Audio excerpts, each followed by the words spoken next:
One of the first casualties of the War of Independence was Crispus Attucks, a black merchant seaman killed in the Boston Massacre of 1770.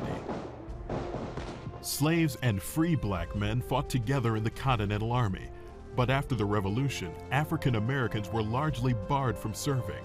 Some ignored the ban and fought valiantly in the War of 1812. Among the most famous black units of the Civil War was the 54th Massachusetts Regiment, whose heroic assault on Fort Wagner in South Carolina became legendary for the display of bravery against all odds. Lincoln's Emancipation Proclamation prompted thousands of freed and escaped slaves to fight in the Union Army and Navy. Their brave efforts helped to defeat slavery and gain the vote for African Americans. After the war, the Army maintained a number of black units. In the West, they helped preserve order on the lawless frontier. Native Americans called them Buffalo Soldiers. Among their feats in the Spanish-American War, the all-black 10th Cavalry Regiment assaulted San Juan Hill. With America's entry into the First World War, heroic units of black soldiers included the 369th Infantry Regiment. Known as the Harlem Hellfighters, they served on the front lines longer than any other American unit. During the bombing of Pearl Harbor, Dory Miller, an African-American Navy steward, manned a machine gun to shoot down Japanese Zeros. African Americans continued to serve heroically during World War II, although in segregated units. Nonetheless, the barriers were slowly being broken. Black women were now able to enlist in the armed forces, and the number of black officers was increasing dramatically. Benjamin O. Davis Sr. had become the country's first African-American general in 1940.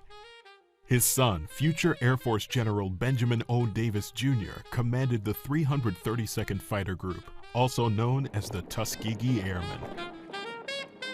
Their outstanding performance helped to bring an end to segregation in the military. In 1948, President Truman issued an executive order directing the military to give all soldiers equal treatment and opportunity. There is no justifiable reason for discrimination because of ancestry, or religion, or race, or color. By 1954, the Army had become the first major U.S. institution to integrate. A decade later, during the Vietnam War, blacks and whites made up an integrated fighting force. Joe Wynn is a veteran of the Vietnam era. Joe remembers the early 1970s as a time of challenge and change. I would have to say there was racial tension, not only in Vietnam, but at many of the bases stateside as well. We wanted more civil rights, fair and equal opportunities. Same type of individuals who are challenging you at home are challenging you in the military. After Vietnam, black men and women volunteered in large numbers, and African Americans were rising in the ranks. Samuel Gravely, first African American admiral in the U.S. Navy. Frank E. Peterson, Jr., first African American general in the Marines. Hazel Johnson Brown, first African American female general in the U.S. Army. General Colin Powell's appointment as chairman of the Joint Chiefs of Staff marked a high point in an extraordinary legacy of service. In Operation Desert Storm, he led U.S. Armed Forces to one of the most impressive victories in military history.